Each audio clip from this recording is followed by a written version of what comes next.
तैयार रहिए। Start. Internet की बढ़ती सुविधाओं के बीच पिछले कुछ सालों में डिजिटल व्यवहार तेजी से बढ़ा है। जैसे जैसे लोग डिजिटली सक्रिय होते जा रहे हैं, निजी डेटा की सुरक्षा को लेकर उनकी चिंता भी बढ़ती जा रही है। स्टॉप। कोविन पोर्टल से लोगों की निजी जानकारियां चुराकर सोशल मीडिया प्लेटफॉर्म पर डालने की खबरों का भले ही केंद्र सरकार ने खंडन कर दिया हो, पर लोगों की चिंता तब और बढ़ जाती है जब जिम्मेदार तंत्र भरोसा बनाए रखने लायक कोई कदम उठाता प्रतीत नहीं होता। स्टॉप। पैरा।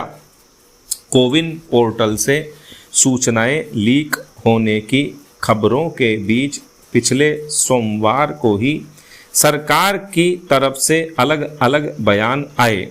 जैसे ही यह सूचना आई कि कोविन प्लेटफॉर्म से वैक्सीनेशन की तारीख और स्थान, आधार, पैन कार्ड, वोटर आईडी और मोबाइल नंबर इत्यादि लीक हो गए हैं, सबसे पहले स्वास्थ्य और परिवार कल्याण मंत्रालय की तरफ से इसे बकवास बताया गया। स्टॉप। उसके बाद आईटी राज्य मंत्री राजीव चंद्रशेखर ने ट्वीट किया कि वे पहले चुराए गए डाटा हैं। स्टॉप। शाम होते होते प्रेस इंफॉर्मेशन ब्यूरो पीआईबी ने दावा किया कि कोविन पोर्टल पूरी तरह सुरक्षित है। स्टॉप। डेटा सुरक्षा तंत्र को तोड़ना मुमकिन नहीं है। स्टॉप। सरकार के दावे को सच मान भी लें, फिर भी यह कहना ही होगा कि बात ऐसे दावों से नहीं बनने वाली। स्टॉप। पिछले कुछ समय से कई बार सरकारी संस्थाओं से डेटा लीक होने की सूचनाएं सामने आती रही हैं। स्टॉप। सरकार की तरफ से इनका खंडन भी किया जाता रहा है। स्टॉप। अगस्त 2022 में सरकारी भविष्य निधि संगठन ईपीएफओ से डाटा चोरी की खबर फैली तो इसी साल नवंबर में अखिल भारतीय आयुर्विज्ञान संस्थान एम्स से निजी जानकारियों के सार्वजनिक होने की। स्टॉप। रेल यात्रियों से संबंधित पोर्टल की डाटा सुरक्षा में कथित सेंध की खबरें तो कई बार आ चुकी हैं, लेकिन कभी कोई जांच की बात सामने नहीं आई। स्टॉप। ऐसी घटनाओं की जांच और इसे रोकने के लिए जिम्मेदार तंत्र computer emergency response team CERT इन ने हर बार चुप्पी ही साधे रखी। स्टॉप। जबकि जनता को यह पता चलना चाहिए कि कोई एजेंसी है जो डाटा सुरक्षा के खतरों पर नज़र रखने के साथ जांच भी करती रहती है। स्टॉप। इन बातों को लेकर तंत्र पर भरोसा डिगना स्वाभाविक है, खासकर तब जब साइबर सुरक्षा को लेकर बनाई जाने वाली रणनीति के ड्राफ्ट पर 2019 से ही विचार विमर्श चल रहा हो और उसे अंतिम रूप देने में लगातार विलंब हो रहा हो। स्टॉप। सरकार को चाहिए कि डाटा सुरक्षा को लेकर होने वाली शंकाओं का शीघ्र समाधान करे। स्टॉप। पैरा।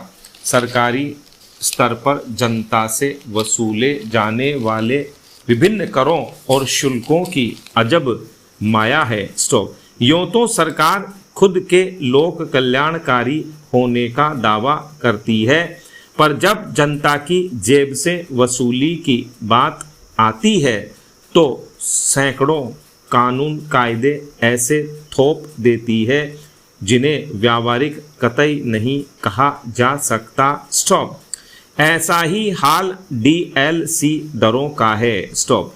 हैरत की बात यह है कि जब हर क्षेत्र में डायनेमिक दरों का दौर है, सरकार हजार तरह की DLC दरें रखकर पंजीयन का शुल्क वसूलने में जुटी है। स्टॉप।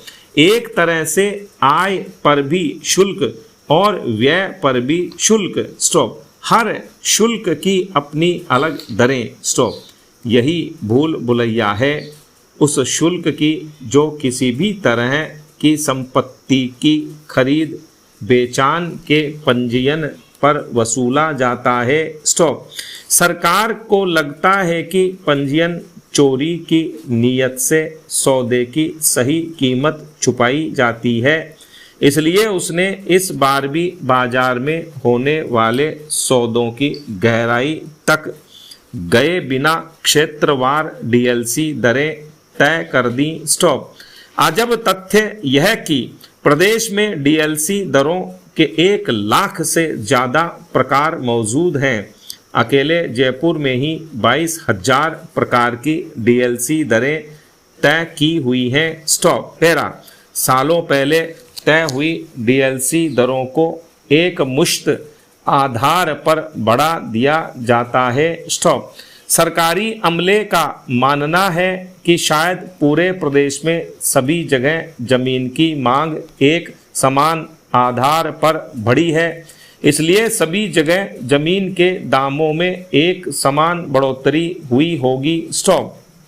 हकीकत में ऐसा कभी होता नहीं है। स्टॉप। देखा जाए तो यह सरकारी खजाने को नुकसान पहुंचाने वाला काम ही है। उचित सर्वे के अभाव में सरकार उन इलाकों से भी पूरा टैक्स नहीं वसूल रही जहां डीएलसी रेट से कहीं ज़्यादा दरों पर वास्तव में सौदे हो रहे हैं। स्टॉप। वहीं उन क्षेत्रों के लोगों के लिए सरकार की यह जबरन वसूली है जहां डीएलसी रेट से कम पर सौदे हो रहे हैं। स्टॉप।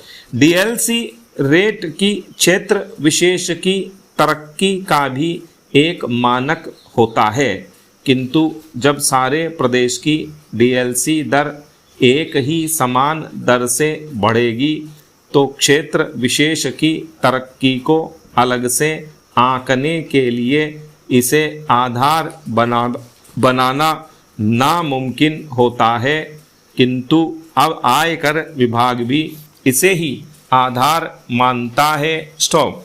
पंजीयन के काम में भ्रष्टाचार के बोलबाले की कहानी तो जब तक एसीबी की कार्रवाई उजागर कर ही देती है। सरकार पंजीयन शुल्क की वसूली प्रक्रिया को आसान बनाए ताकि आम जन को डीएलसी दरों के इस मकड़ जाल से मुक्ति मिल सके।